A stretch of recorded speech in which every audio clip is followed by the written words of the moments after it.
Good morning student, मैं Amritesh sir एक बार फिर आपका संस्कृत की इस क्लास में स्वागत करता हूं। आज हम लोग बात करने वाले हैं क्लास 10 पाठ 4, जिसमें संस्कृत साहित्य लेखिका यानी संस्कृत साहित्य के जो वृद्धि में लेखिकाओं का क्या रोल रहा है, इसके बारे में चर्चा की जाएगी। देखिए, वर्तमान समय में हमारा जो समाज है पुरुष प्रधान समाज है, और पुरुष प्रधान समाज में कई प्रकार की कुरीतियां हैं जिस कारण से स्त्रियों का हित होता है। तो क्या रियल में यही स्थिति परिस्थिति पहले से रही है, या कब स्थितियां बिगड़ी या कब बनी, इसके बारे में चर्चा इस चैप्टर में की जाएगी। देखिए, वैदिक काल में जब स्थिति ऐसी थी कि पूरा वेद उपनिषद या अन्य ग्रंथों का प्रकाशन हो रहा था, तो उसमें ऐसा देखा जाता है कि पुरुषों के साथ साथ स्त्रियां कंधे से कंधे मिलाकर कार्य कर रही थी। लेकिन जैसे जैसे मध्यकालीन इतिहास में हम प्रवेश करते गए, अरबों का आक्रमण प्रारंभ हुआ, अंग्रेजों का आक्रमण प्रारंभ हुआ, तो वैसे वैसे स्त्रियों की स्थिति दयनीय होने लगी। क्यों? क्योंकि जब ये अरब या अंग्रेज आक्रमण करते थे, तो आक्रमण करने के साथ साथ धन संपत्ति के साथ इज्जत आबरू पर भी हस्तक्षेप करते थे। तो लोग ये सोचकर कि हमारी बहु बेटियां सुरक्षित रहें, पर्दा प्रथा का प्रचलन शुरू कर दिए। बच्चियों को या स्त्रियों को घर में रखना ज्यादा सहज समझा जाने लगा। धीरे धीरे यही समाज स्त्रियों का हित करता गया, और अंतोगत्वा ऐसी हो गई कि सरकार को आगे हस्तक्षेप करना पड़ा। महिला आयोग का गठन किया गया ताकि महिलाओं को आगे बढ़ाया जा सके, क्योंकि समाज रूपी गाड़ी के दो पहिए होते हैं, स्त्री और पुरुष। एक के विकास के बिना पूरे समाज का विकास संभव नहीं है। इसलिए इस चैप्टर को इसमें दिया गया है ताकि स्त्रियों के जो अधिकार हैं उन्हें सुरक्षित किया जा सके, लोगों को शिक्षित किया जा सके कि स्त्रियां घर की प्रदर्शनी नहीं है, घर में रहने वाली नहीं, बल्कि वो बाहर भी आकर के सुनीता विलियम्स की तरह अंतरिक्ष में उड़ान भर सकती है, या फिर सुचिता कृपलानी या फिर किरण बेदी की तरह IAS IPS बन सकती है। इसलिए इनमें सामर्थ्यता की कमी नहीं है। तो इस कारण से आज इस चैप्टर को पढ़ाया गया है। आप जानते हैं कि खुद बाहर की हवाएं बहुत कातिल है। लोग कह रहे हैं कि हवा जो है, वायरस जो है हवा में बन के और आ रहा है, 20 से 25 मीटर तक वहन कर ले रहा है, और दूसरी तरफ ऑक्सीजन की कमी होती जा रही है। अर्थात खुद पेड़ काटकर छांव ढूंढ रहा है, इंसान अपने लिए आज आराम ढूंढ रहा है। वीरान करके हरियाली को महल तो बना लिया, मगर आज अपनी सांसों के लिए ऑक्सीजन ढूंढ रहा है। चले थे मंगल पर ऑक्सीजन की खोज करने, और देखिए आज यहीं पे ऑक्सीजन की कमी हो गई। इसकी चर्चा किसी वीडियो में हम करेंगे कि ऑक्सीजन की कमी का कारण मूलतः कोरोना वायरस नहीं, बल्कि AC, फ्रिज और रेफ्रिजरेटर भी हो सकता है। इस पर भी सरकार को विचार करनी चाहिए। तो पहला क्वेश्चन, पहला लाइन आ जाता है, समाजस्य, समाज के यान मने गाड़ी को, पुरुष मने पुरुष, नारीविश्च, नारी पुरुष और नारियों के द्वारा चलाया जाता है। साहित्य मने साहित्य में, अपि मीन्स भी, उभय मने दोनों का, समान मने समान क्या है, महत्वम, समान महत्व है। अधुना आजकल सर्वभाषाम, सभी भाषाओं में, साहित्य रचनाओं में स्त्रियां भी तत्परा संति, स्त्रियां भी तत्पर रही हैं। यश च लभन्ते, और क्या प्राप्त करती हैं, यश को प्राप्त कर रही हैं। आगे लभन्ते माने प्राप्त होना होता है। संस्कृत साहित्य में प्राचीन कालात एवं, प्राचीन काल से ही साहित्य समृद्धि योगदानम, साहित्य समृद्धि में जो योगदान है वो न्यूनतम अधिकम प्राप्यते, कहीं कम तो कहीं ज्यादा इनका योगदान मिलता है। किनका? स्त्रियों का योगदान मिलता है। पाठे अस्मिन, इस पाठ में, अति प्रसिद्धा नाम, अति प्रसिद्ध लेखिका नाम एवं, लेखिकाओं का क्या है, चर्चा वर्तते, अधिक प्रसिद्ध लेखिकाओं का इसमें वर्णन किया गया है। सारे स्त्रियों का वर्णन नहीं है, बल्कि जो ज्यादा प्रसिद्ध रही हैं उनका वर्णन है। क्योंकि इतनी छोटा पाठ है, इसमें सारे लोग का नाम लिखने में भी बहुत ज्यादा लंबा हो जाता। तो जो ज्यादा इंपॉर्टेंट है, जिनका हमारे वर्तमान समय में इस परिवेश पर ज्यादा प्रभाव या ज्यादा छाप छूट सकती है, तो उनको इसमें शामिल किया गया है। ये माने जिनके द्वारा साहित्य निधि, निधि मीन्स होता है खजाना, पूर्णे मने भरने में, तासाम मने उनका, योगदानम ज्ञायते योगदान प्राप्त होता है, उनका योगदान, साहित्य निधि साहित्य के खजाना को भरने में योगदान मिलता है। अब आगे हो जाता है कि विपुल संस्कृत साहित्यम, संस्कृत साहित्य कैसा है, विपुल है, बहुत प्रचुर है, बहुत बड़ी मात्रा में। तो पूछता है कि किम विपुलम, तो संस्कृत साहित्यम, संस्कृत साहित्यम किम, तो विपुलम हो जाता है। संस्कृत साहित्यम विभिन्न कवि भी, विभिन्न कवियों के द्वारा, शास्त्रकार विभिन्न कवियों और शास्त्रकारों के द्वारा संवर्धितम मने बढ़ाया गया है, संवर्धितम मीन्स बढ़ाया गया है। वैदिक कालात आरंभ, वैदिक काल के आरंभ में, शास्त्राणाम काव्यानाम च, शास्त्रों और काव्यों का, रचने रचना में, संरक्षणे मने संरक्षण में, च मने और, यथा जिस प्रकार, पुरुषा यथा मीन्स जिस प्रकार, पुरुषा दंत चिता अपने मन को लगाए रहते थे, अभवन तथा एवं उसी प्रकार, एवं मीन्स ही, स्त्रियां अपि स्त्रियां भी, दंतवदाना प्राप्यन्ते स्त्रियां भी अपने मन और चित्त को लगाए रहती थी, ऐसा प्राप्त होता है, ऐसा वेदों में दिखाई देता है। वैदिक युगे, किस युग में, वैदिक युगे, मंत्राणाम दर्शका, मंत्रों के दर्शका, न केवल ऋषि प्रत्युत, न केवल ऋषि थे प्रत्युत, बल्कि ऋषिका अपि संति, ऋषिका मीन्स ऋषि की पत्नी भी, अपि मने भी, संति मने हैं। यानी कह रहा है कि वैदिक युग में उनके संकलन में केवल ऋषि इंपॉर्टेंट रोल नहीं निभा रहे थे, बल्कि ऋषि की पत्नियां भी उनमें कंधा से कंधा मिलाकर उनके कामों में हाथ बटाती थी और साथ ही साथ रचना संरक्षण में योगदान देती थी। ऋग्वेदे, कौन वेद, ऋग्वेद, आप जानते हैं वेदों की संख्या 4 है। ऋग्वेद में चतुर्विशत, देखिए चतुर्विंशत, विशत माने 24, अथर्ववेदे पंच, ऋग्वेद में 24, अथर्ववेद में कितना है, 5। ऋषि का, ऋषियों का, मंत्र दर्शनतव्यो, मंत्र दर्शन कराते हुए, निर्देश्यन्ते दिखाया गया है। यथा मीन्स जिस प्रकार, यथा मीन्स जिनमें, यथा मीन्स जिनमें, यमी, अपाला, उर्वशी, इंद्राणी, वाग्भृणी इत्यादि प्रमुख है। इनका नाम किस में आ रहा है, तो पूछता है कि ऋग्वेद में कितने, 24, और अथर्ववेद में कितनी ऋषिका का यानी ऋषि पत्नियों का वर्णन है, 5 ऋषि पत्नियों का वर्णन इसमें आता है। अब आगे कह रहा है बृहदारण्य उपनिषदि, बृहदारण्यक उपनिषद जो है उसमें याज्ञवल्क्य, याज्ञवल्क्य की पत्नी, याज्ञवल्क्य की पत्नी का नाम क्या था, मैत्रेयी था। याज्ञवल्क्य की पत्नी का नाम मैत्रेयी था। पूछता है कि मैत्रेयी कौन थी, तो मैत्रेयी जो थी याज्ञवल्क्य की पत्नी थी, मैत्रेयी याज्ञवल्क्य की पत्नी थी। जो हमेशा पूछता है कि मैत्रेयी कौन है, तो याज्ञवल्क्य की पत्नी थी, जिनका वर्णन किसमें मिलता है, बृहदारण्य उपनिषद में मिलता है। याज्ञवल्क्य की पत्नी का दार्शनिक रुचिमती वर्णित, दार्शनिक रुचिमती यानी दार्शनिक के रूप में इनका वर्णन मिलता है, किस वेद में, बृहदारण्य उपनिषद में मिलता है। आगे याज्ञवल्क्य आत्मतत्वम शिक्षति, याज्ञवल्क्य से ये आत्म तत्व की शिक्षा लेती हैं।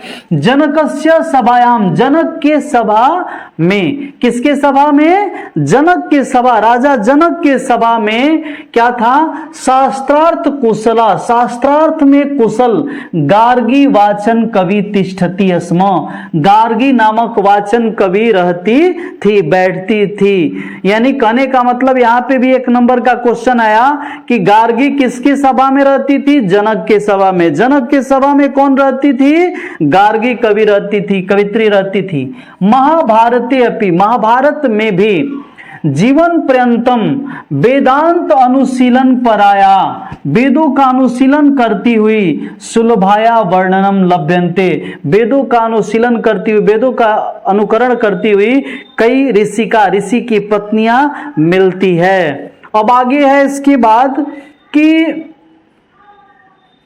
लौकिक संस्कृत साहित्य में प्राय 4 शतक, 400 शतक मीन्स 100, 400 शतक कवित्रियों का सार्ध मीन्स आधा, शत माने 100, 100 और आधा 150 पद यानी पदों का स्फुट माने स्पष्ट रूपेण स्पष्ट रूप में 400 कवित्रियों का कितना 150 से अधिक पद स्पष्ट रूप से इत अस्तत इधर उधर लभ्यते माने प्राप्त होता है। तासु उनमें विज्ञांका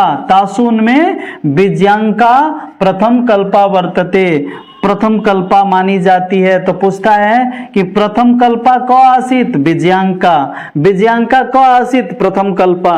अब आगे है सा च श्याम वर्णा सिद्धति, वह कैसी रंग की थी, श्याम वर्ण की थी, सांवली रंग की थी। तो पूछ देगा कि प्रथम कल्पा विज्ञांका थी जिसका रंग क्या था, श्याम वर्ण का था। श्याम वर्ण की कौन थी कल्पा, विज्ञांका थी। अब आगे देखिए पदानेन स्फुटम भवति, इन पदों से ज्ञात होता है नीलो उत्पल दल श्यामा विज्ञांकाम जानाता, नील उत्पल दल से सुशोभित श्याम वर्ण की जो थी उन्हें विज्ञांका जाना जाता है। पृथ्वी व दंडिनाम प्रोक्तम सर शुक्ला सरस्वती, यानी कोई दंडीराम जो है उन्हें क्या कहते हैं, उन्हीं को सर शुक्ला सरस्वती के रूप में जानते हैं कि वही सरस्वती थी। आगे है कि दे रहा है तस्या काल, उनका काल अष्टम शतक 8वीं सदी अनुमानियते, अनुमान किया जाता है। विज्ञांका का जो काल था वो 8वीं सदी माना जाता है। चालुक्य वंश के चंद्रादित्य की रानी विजय भंडारिका, चंद्रादित्य की रानी जो थी 8वीं सदी के जो चालुक्य वंश के एक राजा चंद्रादित्य थे उनकी रानी का नाम विजय भंडारिका था। इसी को लोग विज्ञांका इति बहु मन्यते, बहुत लोग इन्हीं को विज्ञांका मानते हैं। आप भी मानते हैं तो कमेंट कीजिए। आगे है देखिए बाबू, कमेंट कीजिए, कमेंट करने से पता चलेगा आपको दिक्कत हो रही है नहीं हो रही है। कुछ लोग हैं जो केवल देख के और चले जाते हैं तो अंदाज पता नहीं चलता समझ में आया नहीं आया। तो इस चीज को सुधार करने के लिए आप क्या कीजिए, कमेंट कीजिए। कमेंट करने का कोई पैसा चार्ज थोड़े लगता है, इसलिए कमेंट करना ना भूलें। कुछ बोलते रहें, लिखते रहें, उससे मनोरंजन होता है और साथ ही साथ एक थोड़ा सा मोटिवेट होते हैं हम लोग, चार्ज होते हैं कि आपके लिए और कुछ करें। तो इसके लिए आप सब्सक्राइब कीजिए, लाइक कीजिए, शेयर कीजिए और अच्छा लगे तो लाइक कीजिए, अन्यथा अनलाइक कीजिए, कोई दिक्कत नहीं है। लेकिन लाइक कीजिए या अनलाइक कीजिए, कुछ तो करते रहिए, ठीक है। क्योंकि इतना मेहनत से हम लोग काम करते हैं, अगर अनलाइक लाइक करते हैं तो समझ में आता है कि हमें काम करना चाहिए या नहीं करना चाहिए। कमेंट आएगा तो समझ में आएगा कि हमें करना चाहिए या नहीं करना चाहिए। तो टू द पॉइंट आगे देखते हैं। आगे है कि किंस शीला भंडारिका देव कुमारिका, शीला भंडारिका और देव कुमारिका है, राम भद्रांबा है, प्रवृत्ति आदि जो हैं वो दक्षिण भारतीय संस्कृत लेखिका है, स्वस्फुट रूपे प्रसिद्ध, जो अपने स्पष्ट पदों के लिए विख्यात हैं। तो पूछता है कि शीला भंडारिका, देव कुमारिका, राम प्रवृत्ति आदि जो है दक्षिण भारतीय लेखिकाओं में कौन कौन सी हैं। आगे है विजयनगर राजस्य नरेशा, विजयनगर राज का जो राजा हुआ करते थे, विजयनगर की स्थापना 1335 ईस्वी में हरिहर और बुक्का नामक 2 भाइयों ने मिलकर की थी, ठीक है। तो उनके राज्य के जितने भी राजा हुए संस्कृत भाषा के संरक्षण के लिए कृत प्रयासा किया गया प्रयास आसन्नति मिलता है, विदित में वह सभी जगह ज्ञात होता है। तेसाम अंतःपुरे, उनके अंतःपुर में, अंतःपुर माने का राजमहल में संस्कृत रचना में कुशल राज्य भवन माने संस्कृत कुशल रानियां हुआ करती थी। राज्ञी अभवन यानी रानियां हुआ करती थी। आगे है कंपरायण चतुर्दश शतकम, 14वीं सदी में कंपरायण की रानी गंगा देवी मधुरा विजयम इति महाकाव्यम। कौन विजय? मधुरा विजयम। कौन लिखी थी? गंगा देवी। गंगा देवी की लिखी हुई पुस्तक का नाम मधुरा विजयम। विजयम ये किसकी पत्नी थी? कंपरायण की पत्नी थी। किस सदी में लिखी थी? 14वीं सदी में। सब नोट करने वाली चीज है। महाकाव्यम स्वस्वामिनो अपने स्वामी के मधुरे विजय घटना आश्रितम, मधुरे विजय के घटना के आश्रय पर आश्रित होकर के अरचित मैंने लिखी थी। तत्र उसमें अलंकाराणाम, अलंकार का छंद अलंकार होता है ना, तो अलंकारों का समनिवेश जो निवेश किया गया है, अलंकार उसमें लगाया गया है, आवर्जको वर्तते आकर्षक है, बहुत रमणीय है, बहुत शोभनीय है। तो आगे बढ़ते हैं यहां से कि तस्मीन एवं उसमें ही राज्य में 16वीं शतक में 16वीं सदी में शासन क्रोध शासन करता हुआ अच्युत राज्ञस्य रानी, अच्युत राय की पत्नी रानी तिरुम्बलाम, यानी तिरुम्बलाम कौन थी? अच्युत राय की पत्नी थी, जो किस सदी में थे? 16वीं सदी के राजा थे। वरदाम्बिका परिणय नामक प्रौढ़, कौन किताब लिखी? तिरुम्बलाम जो है वरदाम्बिका परिणय नामक एक प्रौढ़ चंपू काव्य अरचित प्रौढ़ ग्रंथ को लिखी। तत्र उसमें संस्कृत गदस्य, संस्कृत के गद का छठा मीन्स दृश्य, अस्पष्ट पदावली, अस्पद पदों का ललित पद विन्यास, नए नए पदों का खंड च अति शोभते अधिक शोभनीय होता है। संस्कृत साहित्य में प्रयुक्तम दीर्घतम बड़ा से बड़ा समस्त पद भी तत्रैव इसमें लभ्यते मने प्राप्त होता है। आगे है कि आधुनिक काल में संस्कृत लेखिकाओं में पंडिता क्षमाराव पूछता है, आधुनिक संस्कृत लेखिकाओं का नाम बताए तो पंडिता क्षमाराव, जिनका जन्म 1890 में हुआ था और 1953 ईस्वी में इनका देहांत हो गया था, और इन्हें आधुनिक युग के श्रेणी में रखा जा रहा है। इसका मतलब है कि संस्कृत से हमारी रुचि अभिरुचि कम होती जा रही है। तो ये जान लीजिए कि अगर आप संस्कृत से ऑनर्स करते हैं, हिंदी से ऑनर्स करते हैं, तो आपके टीचर बनने की जो कैपेबिलिटी है बढ़ जाती है, क्योंकि हिस्ट्री, सिविक्स, ज्योग्राफी और अन्य फिजिक्स, केमिस्ट्री, मैथ लेने वाले, ऑनर्स लेने वाले बच्चे बहुत मिलते हैं। लेकिन संस्कृत वो भाषा है जो आपको आईएएस पीसीएस बना देगा, क्योंकि इसका सिलेबस उर्दू के बाद इसका सिलेबस सबसे कम होता है। बाकी सारे विषय का सिलेबस बहुत ज्यादा होता है। लोग हिस्ट्री ऑनर्स लेते हैं, हिस्ट्री में अगर आईएएस पीसीएस का तैयारी करना हो तो उसका सिलेबस थोड़ा सा ज्यादा हो जाता है। इसलिए देरी सही लेकिन दुरुस्त आइए, संस्कृत को अपना साधन बनाइए, बेड़ा पार करेगा और यही आपको उस मुकाम तक पहुंचाएगा। क्योंकि डालमिया नगर में दीनानाथ पांडे का आईएएस अधिकारी हैं, उनका हम सुनते हैं कि संस्कृति ऑनर्स था, उसी से पीएचडी करके वे आईएएस निकाले। आज आईएएस इस जिला का नाम रोशन किए, तो आप भी नाम रोशन कीजिए। नामधेया विदुषी अति प्रसिद्ध हैं। तया स्वपितु अपने पिता के नाम पर शंकर पांडुरंग, यानी क्षमाराव के पिताजी का नाम क्या था? शंकर पांडुरंग। पंडितस्य पंडित का क्या की थी? महतो विदुषो, जो महान विद्वान थे, जीवन चरित्र लिखी जिसका नाम रखी शंकर चरित्रम। शंकर चरित्रम किसके ऊपर लिखा गया? शंकर पांडुरंग के ऊपर, जो किसके पिता थे? पंडिता क्षमाराव के पिता थे। इसके अतिरिक्त वे क्या की? रचितम, इसके अतिरिक्त उन्होंने इत्यादि अनेक गद्य पद ग्रंथों को प्रवृत्ति मैंने लिखी। वर्तमान काल में लेखन तासु, लेखिकाओं में कवित्रीषु, कवित्रियों में पुष्पा दीक्षित, वनमाला भौलाकर, मिथिलेश कुमारी और क्या है? मिथिलेश कुमारी मिश्र प्रभृतियों आदि अनुदिनम दिन प्रतिदिनम संस्कृत साहित्यम, संस्कृत के साहित्य को पुरयंती, संस्कृत के खजाना को भरने का काम कर रही है। अब हम बात करते हैं कि जिस चैप्टर को हम अभी पढ़ें तो उसका ऑब्जेक्टिव और कुछ सब्जेक्टिव भी आता है। तो हम बात करते हैं कि इसमें कितना हम ग्रहण किए, उससे हमें क्या लाभ मिलने वाला, इसे 2-3 बार पढ़िए और पढ़ के सुनते रहिए। अगर आपको ज्यादा दिक्कत हो रहा है इसे समझने में तो मेरा व्याकरण खंड का वीडियो देखिए, उसे बनाइए और बनाने के बाद इसको बनाइएगा तो एकदम हिंदी की भांति समझ में आएगा। फिर आपको आईएएस पीसीएस के मुकाम तक पहुंचाने में यह सक्षम होगा। इतनी इसमें काबिलियत है इस विषय में, इस भाषा में। देखिए पहला क्वेश्चन आता है, पहला क्वेश्चन है कि संस्कृत साहित्य लेखिका पाठ में किसके महत्व का वर्णन किया गया है? तो लेखिका मीन्स का औरत का वर्णन किया गया है, औरत का वर्णन किया गया क्योंकि औरत जो है पुरुष प्रधान समाज में थोड़ा सा इनका हित हो रहा था। पुरुषों और नारियों के सहयोग से किसकी गाड़ी चलती है? समाज रूपी गाड़ी चलती है। किसकी गाड़ी चलती है? समाज की गाड़ी चलती है, क्योंकि इसके दो पहिए होते हैं, स्त्री और पुरुष। आधुनिक काल की संस्कृत कवित्रियों में कौन कौन है? तो बताएं, पंडिता क्षमा राव, मिथिलेश कुमारी मिश्र। पंडिता क्षमा राव और मिथिलेश कुमारी मिश्र आ जाती हैं इसके अंतर्गत।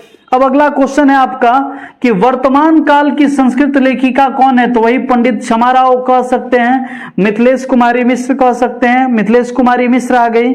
उसके बाद ऑप्शन के अनुसार देख लेना है।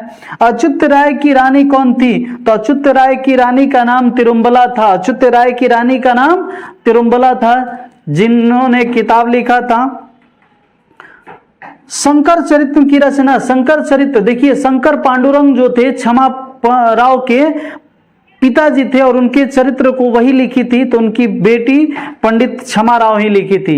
ऋग्वेद में कितनी मंत्र दर्शयती ऋषिका का उल्लेख है? देखिए ऋग्वेद में 24 और अथर्ववेद में 5 ऋषिका का वर्णन किया गया है। चतुर्विंशति मीन्स 24 ही होता है।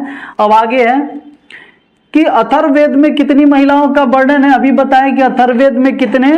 5 का वर्णन आता है।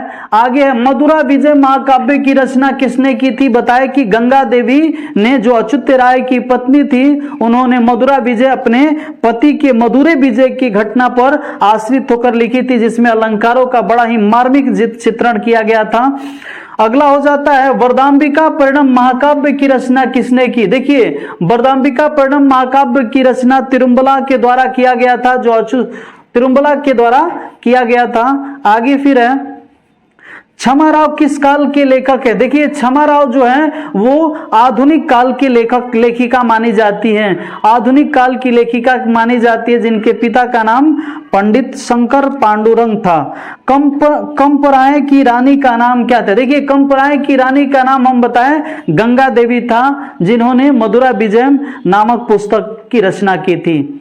आगे जनक की सभा में शास्त्रार्थ कुशल विदुषी कौन रहती थी? बताए गार्गी रहती थी, जो शास्त्रार्थ में परिपूर्ण थी, कुशल थी। तो आगे हो जाता है इसके बाद, ये बहुत VBI है, बहुत आता है इस चैप्टर से, तो ऑब्जेक्टिव 2-3 टच कर जाते हैं, इसलिए इसको गहनता से पढ़िए। इंद्राणी का वर्णन किस वेद में है? अथर्ववेद में यामी, अपाला, इंद्राणी आदि का वर्णन मिलता है। मीरा लहरी की लेखिका कौन है? गीता। देखिए मीरा लहरी और सत्याग्रहिता और शंकर पांडुरंग, इन तीनों का लेखिका जो है वो पंडित क्षमा राव थी। आगे है कि किस युग में मंत्रों की दर्शिका न केवल ऋषि बल्कि ऋषिका भी मिलती थी? तो वैदिक साहित्य में, वैदिक युग में। किस युग में? वैदिक युग में इनका संकलन होता था।